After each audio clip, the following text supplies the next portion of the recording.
Hey guys, welcome back to the channel, and today we're going to be reacting to The Rise and Fall of the Byzantine Empire by Leonora Neville.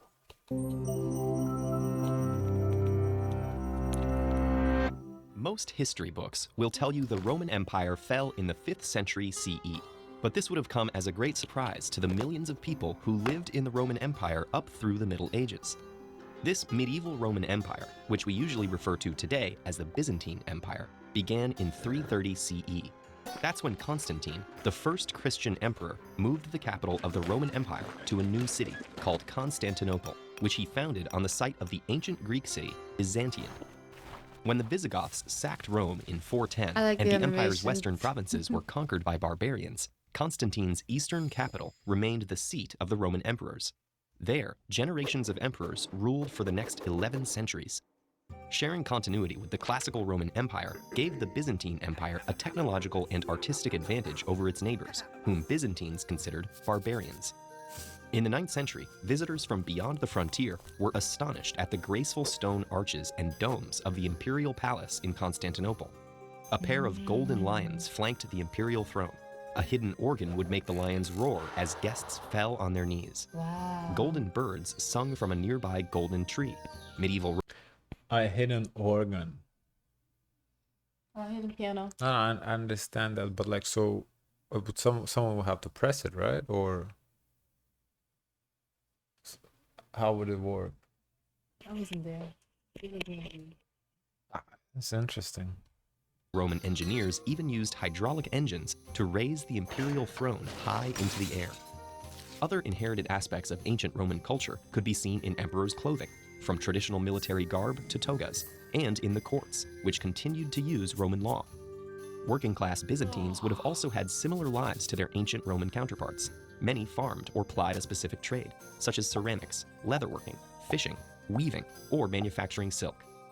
But of course, the Byzantine Empire didn't just rest on the laurels of ancient Rome. Their artists innovated, creating vast mosaics and ornate marble carvings.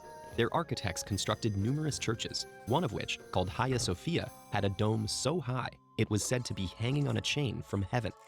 The empire was also home to great intellectuals, such as Anna Komnene.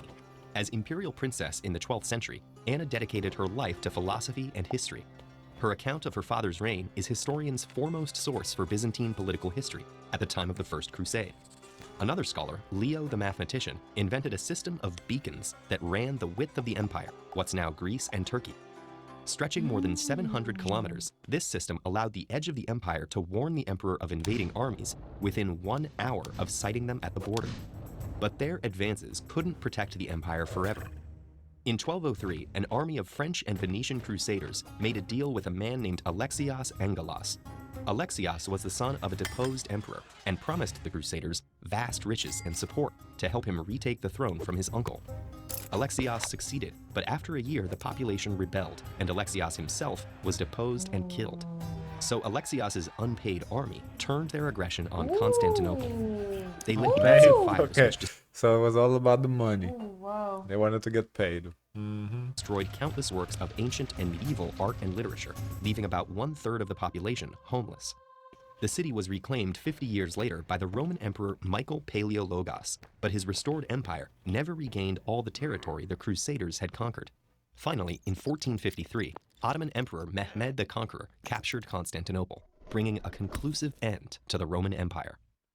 Despite the Ottoman conquest, many Greek-speaking inhabitants of the Eastern Mediterranean continued to call themselves Romans until the early 21st century.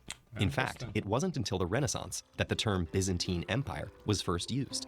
For Western Europeans, the Renaissance was about reconnecting with the wisdom of antiquity.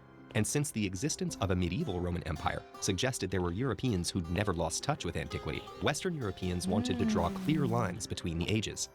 To better distinguish the classical Latin-speaking pagan Roman Empire from the medieval Greek-speaking Christian Roman Empire, scholars renamed the latter group Byzantines, and thus, 100 years after it had fallen, the Byzantine Empire was born. Want to learn more about the Byzantine Church mentioned in this video? Check out this lesson and learn how Hagia Sophia. Interesting Really video. good animation. Yeah, I've didn't know any of this really. I've heard, the Byzantine Empire, obviously, but not to like this detail. That was very interesting video. Can I see the comments? The work that they put in for the editing is so Mhm, yeah. good.